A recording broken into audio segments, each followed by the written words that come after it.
This is American Real, where we aim to inspire, empower, and enlighten you through the stories of our guests. Here's your host, Roger Brooks.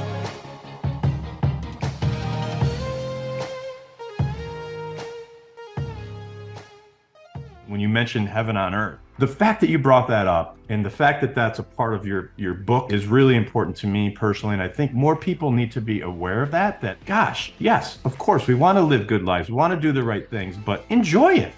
It's not a 7-step process. I don't believe in those things because most people give up after step 2. What it really comes to is a deepening. You know, if you can connect with yourself better and to others and to a power, it's not like, okay, I've checked the 3 boxes.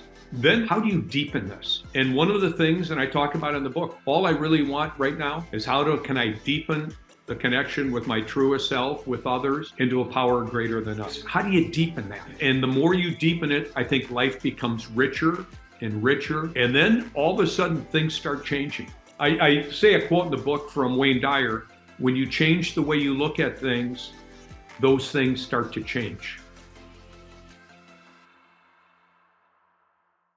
This is American Real. I am Roger Brooks. My guest today is Joe Sweeney. You are a best-selling author, internationally known speaker, investor in private equity companies, and a highly sought-after executive coach, having spent more than 40 years blending your love of business and your passion for sports. You have owned, operated, and sold numerous companies and have taken your crystallized knowledge from these experiences to create a world-class executive coaching, speaking, and training business. Your passion is studying human behavior and have used the fields of sports, business, and military as your laboratory to better understand why certain people outperform others. Joe, welcome to the show. Thanks, Roger. Great to be with you today. I am so excited to have the opportunity to sit down with you. We've gotten to know each other over the last few months. And you know, first of all, I wanted to publicly say that thank you for being one of our clients in our publishing company. You have actually helped elevate our game and our team just by you interacting with us, and our team sees that. We talk about it, so thank you for that. It's people like you that help others elevate their game, and I know that's exactly what you do every day. Thank you, Roger. It's a joy and pleasure and real an honor to work with American Real Publishing. Yeah, and you know, we'll talk about your book, your new book, The Power of Connection. But you're also the author of 4 other books. You know, and one is the New York Times bestseller, Networking is a Contact Sport, and I'm even going to read the subtitle: How Staying Connected and Serving Others Will Help You Grow Your Business, expand your influence, and even land your next job. I love the title of that book. Tell us a little bit about that book before we start talking about The Power of Connection. Yeah, so I'm not a writer, even though I've written 5 books now. But I wanted to communicate to my kids all the crazy things I've done before I left this earth. And so I thought I'd put together some principles and things I've learned in life for my kids. That kind of expanded into, someone said you should write a book, and I thought, I don't know how to write a book. I'm not a writer. I wrote it kind of on a whim. I marketed it hard, and it made the New York Times bestseller list. So everyone thought I knew what the heck I was talking about. So I got asked to go around the country, start speaking and coaching. And since that, I've written 3 additional books, 4, and this is my 5th. But what I really, I've done a lot of different things in my life, as you know, Roger, whether it's be running manufacturing firms, an investment banker, a sports agent, now an author, speaker, and coach. But the one common element of everything I've done in different industries was really about networking and connecting with others. And, you know, and I start out, I say I wrote a New York Times bestselling book on networking, but I hate networking. I hate what it represents. Because when you and I and all your listeners hear networking, what do we think? We think of an alpha male chasing you down at a cocktail party with your business card. In fact, and I think part of the reason the book was a big success, I completely reframed networking. And networking is really a place we go to give and serve and help others and not get something for ourselves. And if you really drill down on the term networking, it's really about the art of connection. And this book that we're publishing with American Real, quite honestly, Roger, I wanted to write 12 or 13 years ago, but I didn't have the guts to do it because I was sort of insecure. What if people think about this? But everything I've been holding inside for the last, I don't know, 20, 30, 40 years, I've kind of let out in this book. So, and my brother, who's a musician, called me. He read the manuscript. And he said, I've read all your books, Joe. And he said, if you were a musician, this would be probably your greatest hits album. And I said, thank you. He's my biggest fan and my biggest critic. But I said, unlike the musicians, this is not my farewell tour. At least I hope not. So, yeah, no, but no I'm doubt. grateful for your company because you've just been a delight to work with as we've gone through this laborious publishing process. You people have made it really easy. Thank you. Thank you. And if you can, give us a glimpse of what people can expect from this book. You just mentioned networking. I think we could all relate to that. And one question I had first, though, because I think it's important, is help people understand, especially on the online world, when it comes to LinkedIn or even Twitter or whatnot. We all get bombarded with, I am a website producer or developer. I could do this, I could do that, and people are coming at you so hard from a networking perspective, which leads to the power of connection. What would you recommend people do as their entree to connecting with others?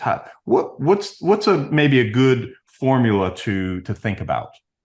I could speak 2 hours about that. I actually have a 2-hour talk on that.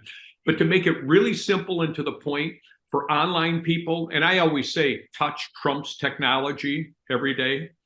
Now, that was before the pandemic, and that was before virtual work and virtual meetings. I always joke and say, try to make a living running around the country saying networking is a contact sport in the age of COVID. Kind of a tough way to make a living. But here's the advice I would make people. And I get all the emails and LinkedIn that everyone does. And I say this in several of my books. If you really want to connect with someone and it's real, find something personal and then do something memorable. Find something personal, then do something memorable. For example, Roger, I'll just make this up. If you and I wanted to connect with you, and I didn't know how to connect with Roger Brooks because some people think you're kind of the Ron Burgundy. You're sort of a big deal around here from Anchorman. But, you got 1,000 calls a day. Why would you want to stop your life and talk to me if I was trying to connect with you? So if I did research on you, find something personal, do something memorable, you got to do some homework. Let's just say I called you and you never got back to me. And I understand that because you're a busy guy. But let's just say I researched you, and I'm just making this up. Let's just say you loved the Green Bay Packers. I saw on your Facebook or LinkedIn that you're a Packer fan. What if I went out and bought a Green Bay Packer football, the logo, and I sent it to you? Now, you get a lot of mail, a lot of things, but I guarantee you, if you were a Packer fan, not many people would hit that Packer fan enthusiasm within Roger. So if you open your mail one day and say, my God, here's a football from this guy, Sweeney. Oh, is this the guy, the pain in the butt that's been bugging me? You're going to take my next call. So find something personal and do something memorable. People will never forget you. And that's part of connecting with people. Oh, love that. And that actually is just it's a short, thing to remember. And I think that's, something that we could put out there. I'm going to do a quote with your image to show that, because I think it is that important. And just a great way to connect. So thanks for that. All right, let's move into the power of connection more deeply. And this was my question from before. Give us a glimpse as to what people might expect. I love how your brother put it, it's your greatest hits album. So what can people expect from this book? Well, let me start with a bold statement. I know this is bold, But to me, again, I'm admitting I'm a tad bit biased. This is the number one most important book of our time today. And let me tell you why. If you look at all the problems and all the challenges we have personally, interpersonally, as a society, you can say there's 1,000 problems and 500,000 reasons, but I can simplify it and bring it down to one problem. It's the lack of connection. And let me break that down for you. Think about post-COVID. You think about the drug problem, the alcoholism, all the things that the disconnection from COVID caused us. And if you really look at, and I write this in the introduction of the book, the whole topic of addiction. I don't care if it's drugs, alcohol, sex, purchasing, gambling. If you really study addiction, and I have, and I'll steal this line from my buddy Joe Polish, who was a reformed marijuana, cocaine, and heroin addict. Now he's recovered. A lot of heroin addicts don't recover, they die. But Joe Polish says, and I mentioned this in the book, the opposite of addiction is connection. Think about it. Alcohol, drugs, whatever it is, makes you feel connected temporarily. It's not real. So if people can understand how to really connect, and I mean deeply, it can solve or at least help you understand what the problems are. So what we did with this book, Roger, I broke it down into 3 sections on connection. Section 1, about 6 chapters, is how do you connect with your true, authentic self? It's not narcissism. I mean, in this social media world, narcissism runs rampant. But how do you connect deeply with your truest and most authentic self? That's not easy. The second section is how do we connect with others? And the third section is, and I'll admit it's way above my pay grade, but I made a shot at it. How do we connect with a higher power? Because when we look at our lives, we think we want more money, more fame. I don't think we do. I think what we want at our deepest core is connection. And again, a deeper connection with ourselves, with others, and to a power greater than us. I think that oversimplifies the book. And we get into detail about, in each of those 3 sections, not just philosophically some ideas, but how to do it. And I spend a lot of my days in executive coaching. And like you, I see a lot of problems, but the root of a lot of these problems are a lack of connection.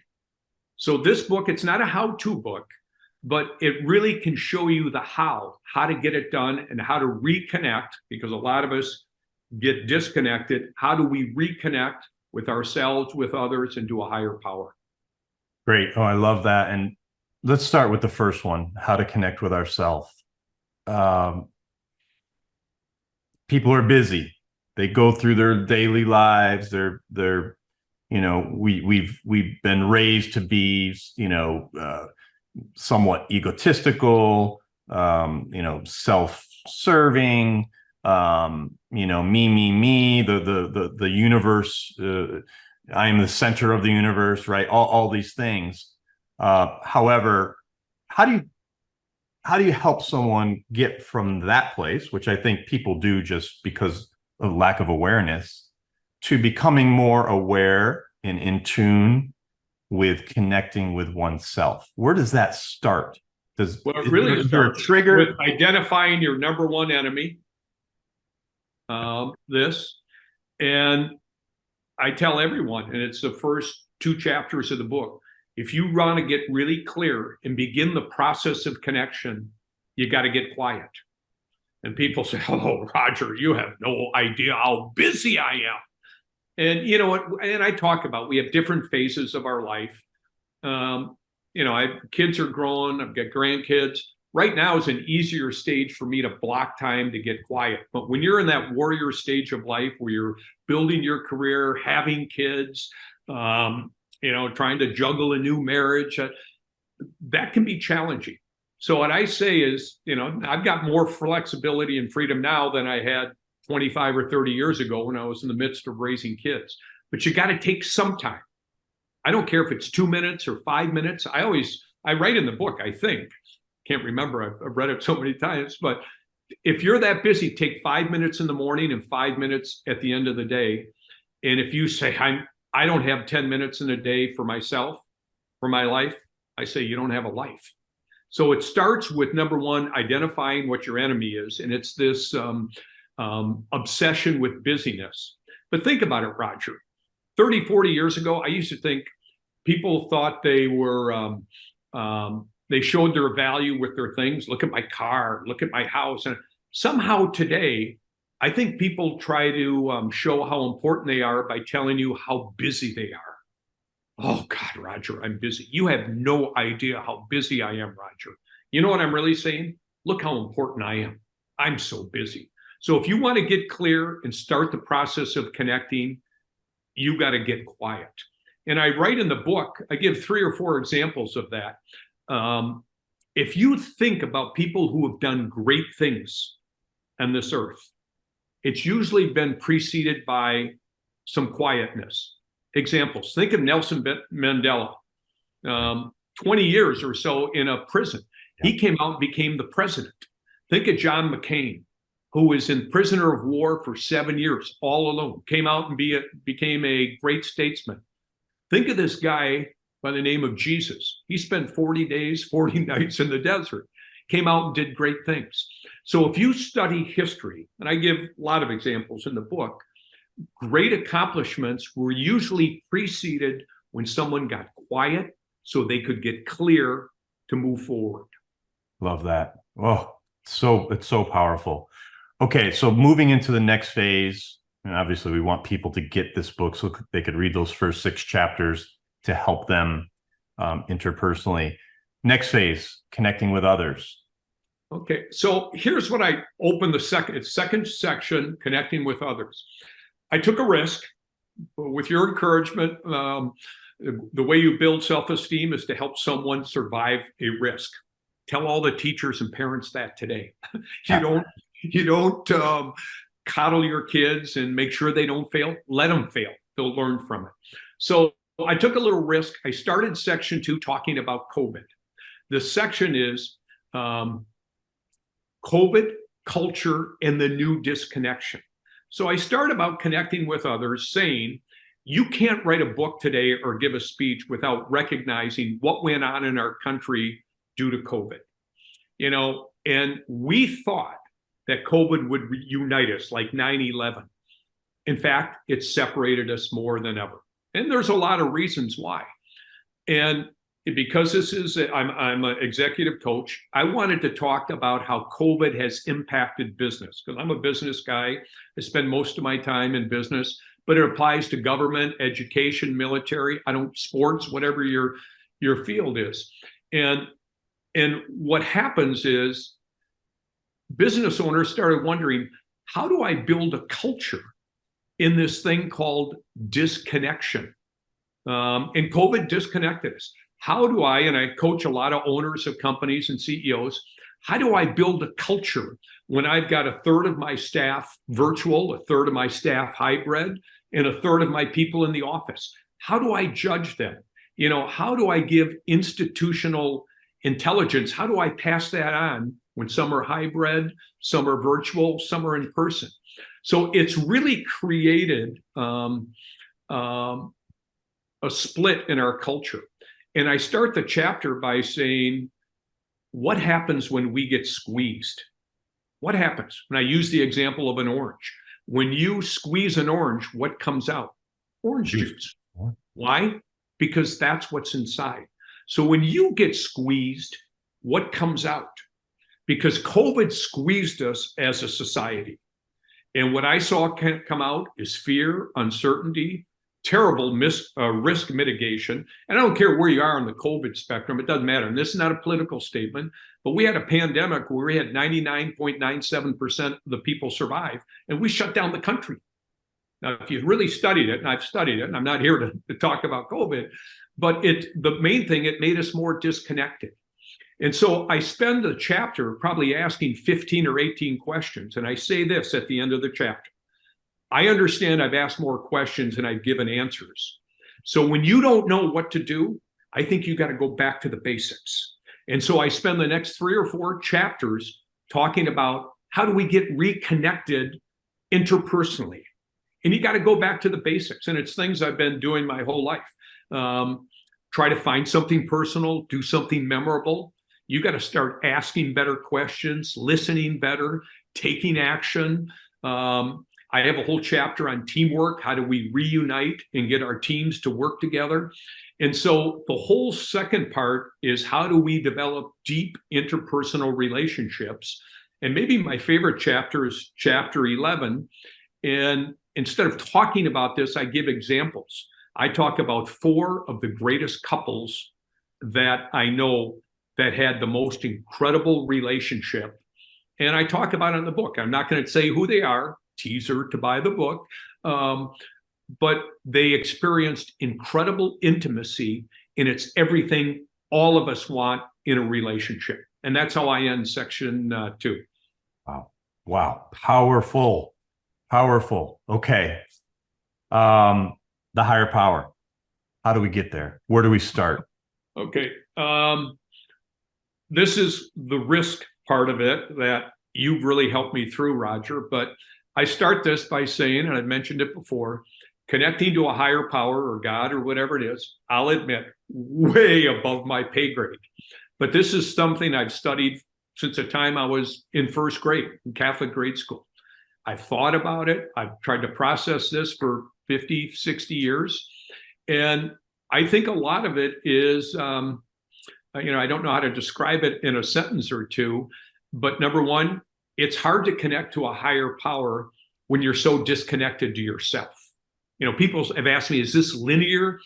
Not really, but it kind of is. If you're disconnected with yourself, your authentic self, and you're not living your life, you're doing what your mom wanted you to do, or what your husband wanted you to do, or what all your friends want you to think and say, you're really not connected. And I think it's harder to connect with others when you're disconnected with yourself. And I think it's really hard to connect with a higher power unless, and this is what I've witnessed, unless you have some sort of crisis in your life where you just say, the hell with everything, I got to go to the meat of this. But I think a lot of this starts with a realization that, and I think the easiest way to connect to a higher power is with one word, gratitude. You can wake up in the morning, Roger, and bitch about everything, about, this isn't right, that isn't right. And I'm just reading for the second time the book Positivity. And it starts like this. How do you start your day? It can be a bad mindset, negative, or a good mindset. But I think there's no way to connect to a higher power if you're bitching about all the problems in life. But I think starting with gratitude. I mean, just this right now. I mean, you and I are communicating. You're in New York. I'm in Florida. What a way to connect. And so I think the number one thing is to be grateful. And I have a chapter 14, which is kind of fun. I say heaven on earth. And I was raised Catholic and I've studied all this stuff. But I always say, you don't have to die to go to heaven. Heaven is all around us every day. And I talk in the book, there's no way you can experience heaven in the afterlife or whatever that looks like unless you appreciate it here. So, and that gets back to the gratitude and appreciation. And the best chapter of the book, and it's kind of the grand finale. What do they call it when the musicians come out? The encore? Yes. This is sort of the encore kind of. I talk, and it's called chapter 15, Death, the Ultimate Connection. And to kind of preview it, I don't want to give it all away, but I might. If you can connect to a higher power, you will never die. And just to ask yourself this: do you think God is any different now, or a higher power, than he or she was 1,000 years ago? Will God be any different 100 years from now? I don't think so. I'm not a theologian, but I don't think so. But, if you can really connect with a higher power, you'll never die because you're connected with something bigger and greater than yourself. And so the last chapter is to get us all to reframe what death and dying is really about. And if you can understand that and you can believe it, you'll realize you'll never die. That's kind of the conclusion of the book. So, and to me, Roger, it's 60 years of what I've thought about, and there's maybe a few controversial things in the book, and I've given it to some people, and they said, "Well, you know what? That's not for me." That's it. You know what? It's and I think you told me if you don't segment the market, every book cannot be all things to all people, and but I think people who have thought about life, why am I here? What's the purpose? I have a whole chapter on finding your life's mission through the art of connection and how to do it. But again, this is, as my brother said, I think this is my greatest hits album. And I always say when I finish these books, I'm never writing another one. God, it's hard. By the time you write it, you proof it. We don't want that. The only easy part on this is the publishing, and that's a really reflection on you and your team. Eva and Katie, they've been unbelievable. Thank you. And just a comment about this, and it's part of connection. COVID disconnected us, and I travel a lot. I speak all over the country. And what I've noticed during COVID and post-COVID is people have used COVID for very poor customer service. And I think as a country, our expectations, or at least mine, has been lowered. So when I get basic service, like people returning your phone call, I say, "Oh my gosh, is that great?" Well, that's what customer service is, but we've forgotten that. And your company's really done a good job. Great response. And I know that's customer service, but in today, I'm going like, wow. Right. No, it's unbelievable what we're seeing in restaurants, at the airport. It just doesn't matter. Wherever you go, the excuse is out there, and they're continuing to go down this path of, reverse of what we've all, come to expect from a customer loyalty standpoint. As a matter of fact, when I was younger and I lived in Portland, Oregon, going to school at Portland State University, it was the first time I went into a Starbucks, and it was downtown Portland near Nordstrom's. And I walked in, and I didn't really even understand what it was. I've never experienced anything. The music, the aroma, the noises, the baristas doing their thing. People ordering in this foreign language words I never heard. But one thing that I noticed there from a customer service, a customer loyalty standpoint, is that you wanted to be there. People wanted to be. It was an attraction. It was an energy. And I think no matter what business you're in, whether it's us in the publishing business or you in your coaching business, if you could create that energy that Starbucks has done so well and has been able to hold, then you will attract the right people. And we need more of that today.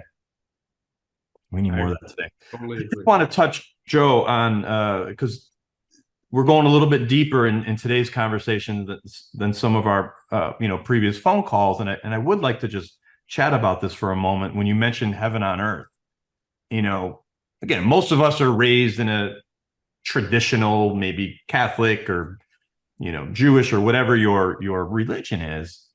But I listened to Alan Watts. I don't know if you know Alan Watts quite a bit. And one of the things he talks about, which is very interesting to put things into perspective, he says, look, if you could go to sleep at night, and every night that you go to sleep, pick a number between the time you close your eyes and the moment you wake up, it's 75 years. And in that 75 years, you could do anything you want in your dreams. You could go wherever you want. You could be with whoever you want to be with. You could have all of life's fulfillments, right? And you could do that night after night after night. Well, you're going to get to a certain point where you've done it all. You've dreamed it all. And then you're going to wake up one day and say, this is what I'm after. This right now, where I am, this is the ultimate dream. And we're living it. We're in the moment. We are here. So this is heaven on earth. So I think the fact that you brought that up and the fact that that's a part of your book is really important to me personally. And I think more people need to be aware of that, gosh, yes, of course, we want to live good lives. We want to do the right things, but enjoy it. Like, be present with people. And it's everything you're talking about today it just brings it all together for me. So here's what we do in the book. There's an exercise that I have, and it's something like Watts that you talked about, but and I do this at the end of my talks a lot of times. I do something called the rocking chair test. I force people to pretend, when you go to bed at night, pretend you're 97 years old, you're in your rocking chair in the nursing home, sitting in your Depends, and you ask yourself this question: what would my life look like if it really turned out great? What would my life look like if it really turned out great? And it forces you to think through this. Then I have the reader pause and go from that spot to today, and then figure out, what do I have to do between now and the end of my life in order to pull that off? And so when you said, Roger, about, well, I've got the perfect life, I'm in heaven or not, you know what? It's not a, how do I say that? It's not a 7-step process. I don't believe in those things because most people give up after step 2. But what it really comes to is a deepening. You know, if you can connect with yourself better and to others and to a power, it's not like, okay, I've checked the 3 boxes. Then, and this is the state my wife and I are at now, is how do you deepen this? And one of the things, and I talk about in the book, all I really want right now is can I deepen the connection with my truest self, with others, into a power greater than us. So now in this, this might be the epilogue or the next book, is how do you deepen that? And the more you deepen it, I think life becomes richer and richer. And, you keep saying, how do you do this? If someone's busy, you got to take time to pause, reflect, be grateful. And then all of a sudden things start changing. I say a quote in the book from Wayne Dyer: when you change the way you look at things, those things start to change. And I think that's so true.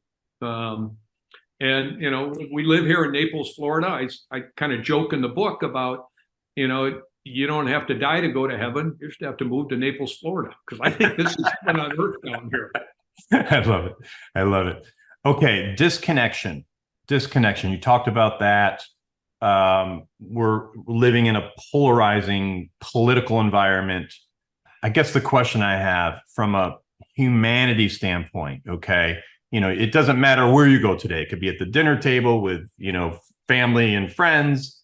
It could be in a work environment, but we are so, politically disconnected, which I think is putting people in at least 2 buckets, maybe 3, right? How do we break down some of those barriers with, people that don't agree on views and really are putting labels on others, and therefore that separation is there before you even speak a word? Yeah, that's a great question. I'd like to say that's a little bit above my pay grade, but since I wrote a book about it. So here's number 1. People are going to believe what they want to believe, Roger, politically. And what I try to do in all my speaking in my books, I try not to talk about 2 things: religion and politics. They're so divisive. That's why I spend most of my time talking about sports and sex, 2 safe things. How about them Packers, huh? But we've gotten to a point in our country, you're right, where we are so divisive, and I talk about it in the book. And I talk and I reflect on history. And I go back to the 80s, where you look at Ronald Reagan, love him or hate him, and Tip O'Neill, love him or hate him. Ronald Reagan was a conservative president. Tip O'Neill was a flaming liberal from Massachusetts. They fought all day. At the end of their time fighting all day, they'd go out and have a drink, put their arms around each other and say, I'll see you on the battlefield tomorrow. But we've lost that. And, I don't know how to flip a switch and to change that.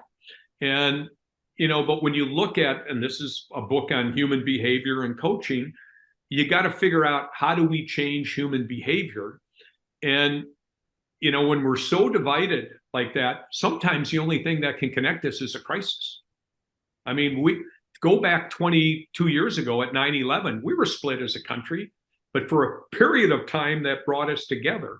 And I'm not advocating we need a crisis in this country, but we need something to to bring us back, to unite us. And again, it's like I mentioned in that chapter 7 on COVID, when you start asking all these questions and you don't know, I think you got to go back to the fundamentals. What is it we agree on? Can we start there instead of saying what divides us? Can we find one or two things that we agree on? And I meant right in the book is if you believe what you think about grows, you got to start being really careful what you think about. And just from the political thing, you think, oh, I'm in this box, I'm in that box. You got to kind of get rid of labels. There's a movement now in politics called no labels, which I'm kind of intrigued about. But I think part of this too comes back to, I think we need to release our addiction of being right all the time. I'm right in my politics, you're wrong. And I have a chapter in there called Letting Go. You got to let go of your ego, die to your ego, die to your possessions, and dying to your addiction of being right all the time. And I think those are three things that have kept us divided politically. But I talk about it in this book. And I talk about, you look at whether you like him or not, Bill Clinton and George H.W. Bush, they became great friends. Those are two political opposites, but they found things that united them, and they became great friends.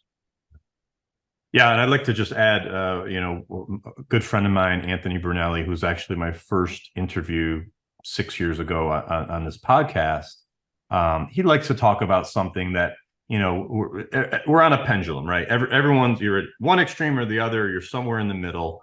But at the end of the day, it's like black and white. Black and white it's the reflection, right? So if we can try, and I think you need to do some of the steps first that you talked about with, interpersonal, development and whatnot. But once you get there, if you can see the reflection of others in you, or you in the reflection of others, it starts to break down those barriers of labels. And, I try hard. Like if I disagree with someone, it could even be in my family, I just take a step back and see myself in them, and I see, them and myself. So when you do that, it kind of makes it more personal that, okay, they have that view, but I have this view, and let's try to see that reflection so that it's not so polarizing.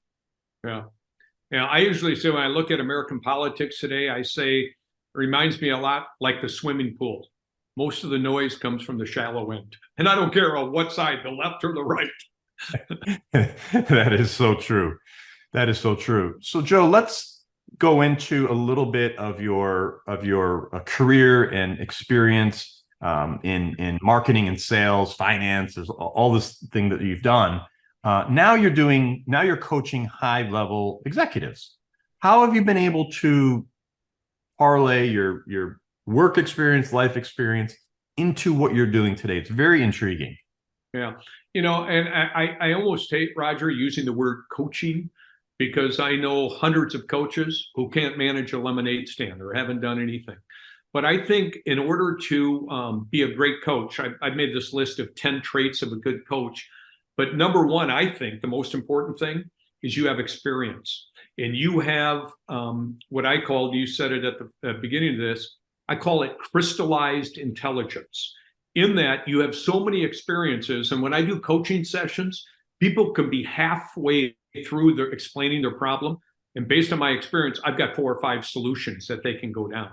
So that's the first thing. The second thing is, I think to be a great coach, you've got to practice what I call altruistic egoism.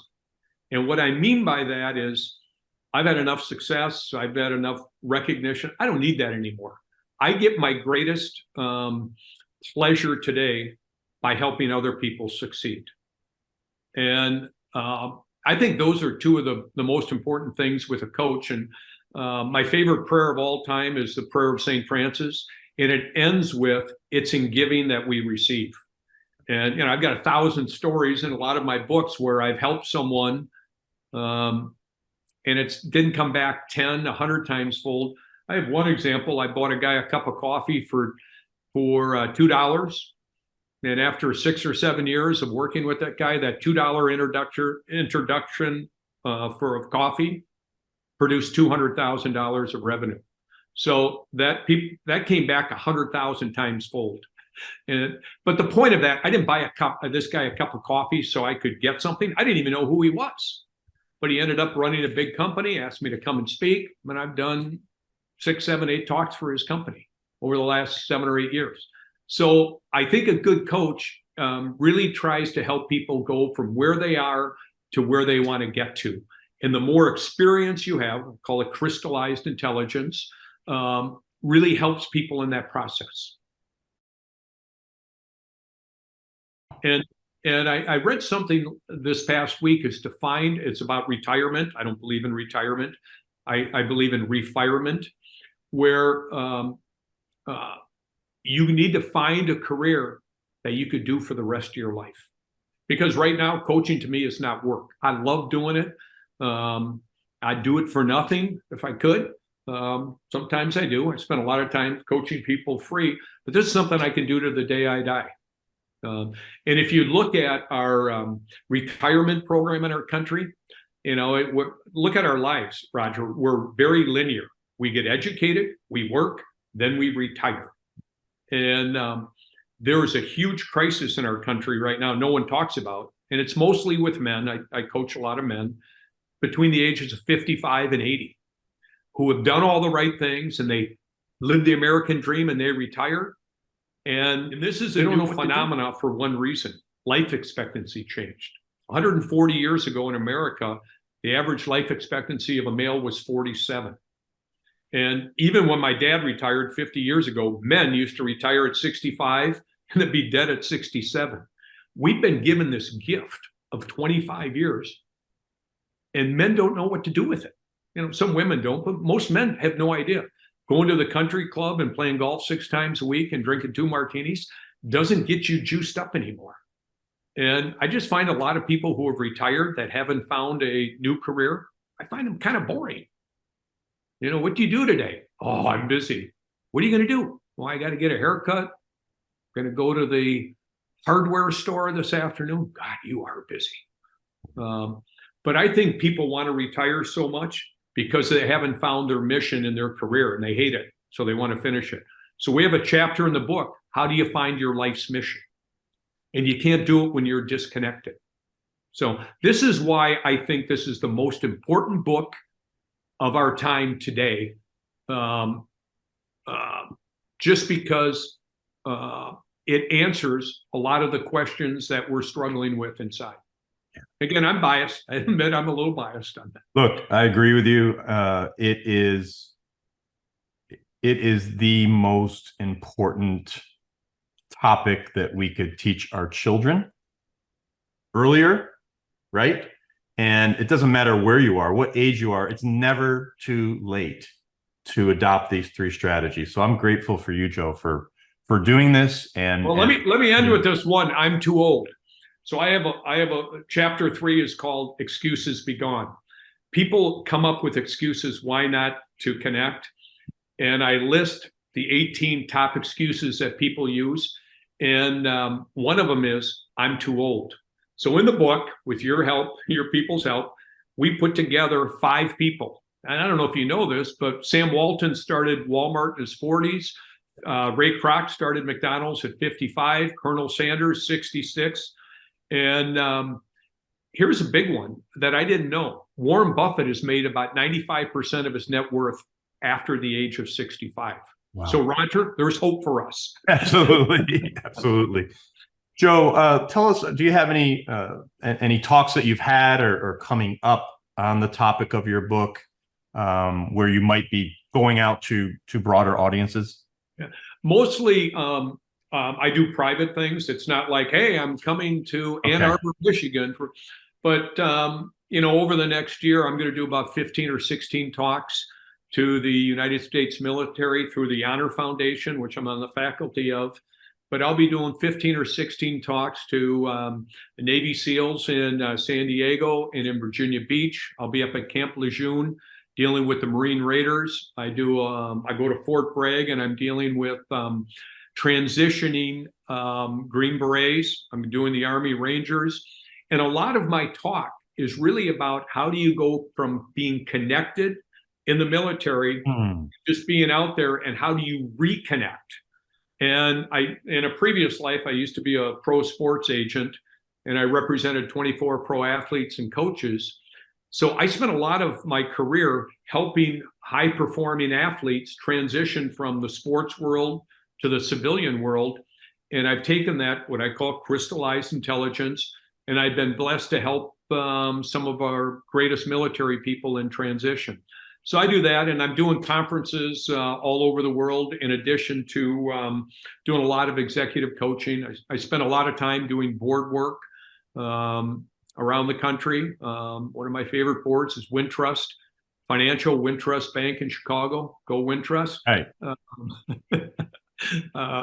So I've got a lot of talks coming up, but I talk this every day where I am. I try to deepen the connection with everyone I meet, including you, Roger, which is pretty easy with you. So who's the most interesting coach that you've ever worked with? Oh, gosh. Professional sport. I've worked with or I've coached? No. Yes. You said you've worked with professional athletes and professional coaches. I was just curious on the most interesting. I've worked with a lot of high profile people. Maybe the highest profile guy I worked with was three-time MVP Brett Favre, the Green Bay Packers. He's had a great career, love him or hate him. He's done great things. He's overcome a lot of challenges personally in his life. But it's kind of interesting along that I've done a lot of work with the NFL. I've had two clients, that's actually three, that have made the Pro Football Hall of Fame. And recently I just had a really fun talk at the NFL owners meeting. I spoke to 40 upcoming African-American coaches to try to coach them up to become head coaches. It was really a neat deal, and I felt fortunate the next day. I was able to download for about 12 to 15 minutes with Commissioner Roger Goodell, and we talked about the power of connection. And again, love or hate Roger Goodell, he's a great connector. He's really good. The NFL pays him about $60 million a year. I don't know how anyone can live off that, but it's not a bad start. Not a bad start. Amazing. Joe, this has been amazing. I know we are going to coincide the release of this episode with the release of the book. So by this time, it will be out. People can get the book through your website as well as on Amazon, and then soon to be in bookstores. Any last things you want to mention about the book? No, I think I've said a lot about the book, but I think, again, I want to tell you how grateful I am for you and your publishing company. And, most times I hang up from your people and I kind of pinch myself and I said, are these people really doing what they say they're going to do? I can't believe it, just because I'm sick of using the line, at some point in life, we got to stop using COVID as an excuse for bad customer service. Your company has overcome that. So it's an honor to work with you and your company, and I'm beyond grateful for all you've done. But I think, Roger, we're just getting started. I agree. Joe, if you were to take out your cell phone and call the 20-year-old Joe Sweeney, what would you tell him? Oh boy. Yeah. To answer this question, do you have 7 hours and 7 beers? Maybe. I think number one I would do is be more patient, breathe more. I think there's value in the sense of urgency. But I say, and I say this in the book, you can go fast by yourself, but you can't go very far. And I've tried to go really fast by myself many times, where I need to partner with someone in order to go far. It's taken me a long time. There's a book out called Entrepreneurial DNA, and it talks about the 4 types of entrepreneurs: a builder, an opportunist, a specialist, and an innovator. And if you study those 4, I'm an entrepreneur. And I've had hundreds of deals. The deals that have turned out the best is when I've partnered with someone who plays an area that I find work. For example, whether I admit it, I wish I wasn't like this. I'm an opportunist. If I see an opportunity, I try to go after it. And every organization needs an opportunist. But the best deals that I've ever done is when I've partnered with a builder. And so I think the lesson I would tell myself is, if you're going to get into something, find a partner who plays in areas that you find work. And again, I'll go back to that one example. If I had to do my life over again, and I'm grateful for everything because I've learned it, I would have partnered with more builders more often. Great advice. Great advice. I want to give a quick shout out about this book, A Light Shines Through Us. Now, my father read this, as you know, and different than your current book now, but I encourage everyone to read this book. You go deep into your relationship with a nun, and I think it's very interesting. So thanks for writing this book, Joe. I want people to get this as well. So Joe, if people want to get a hold of you, if they're interested in potentially hiring you to come speak to their organization or hiring you as an executive coach, what is the best way for them to contact you? They can just go to our website, to joesweeney.com, and fill out the form. I get back to everyone. And again, the main purpose of this book, and what I'm really trying to do, Roger, is to help people go from where they are to where they want to get to. And this book can be a guide or a literary mentor to help them in that process. And again, if they want to go deeper, I can come speak at their organization, or I can connect with the individual and or teams to help them on their journeys. Last question before I let you go. You still have a lot of life to live, and you're creating, many connections around the world for yourself and for others. But at the end of the day, when you're in that rocking chair at 95 contemplating, what do you want your legacy to be? Well, a lot of people talk about legacy. How are people going to remember me? We talk about this in the book.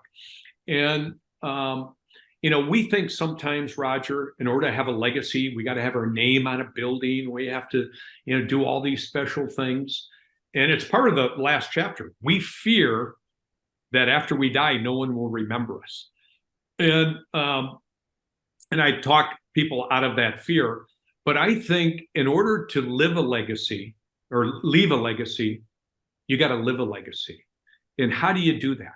And I don't think you have to give $100 million to Harvard or Notre Dame or whatever. No offense, Jay Jordan. This guy gave $175 million to Notre Dame.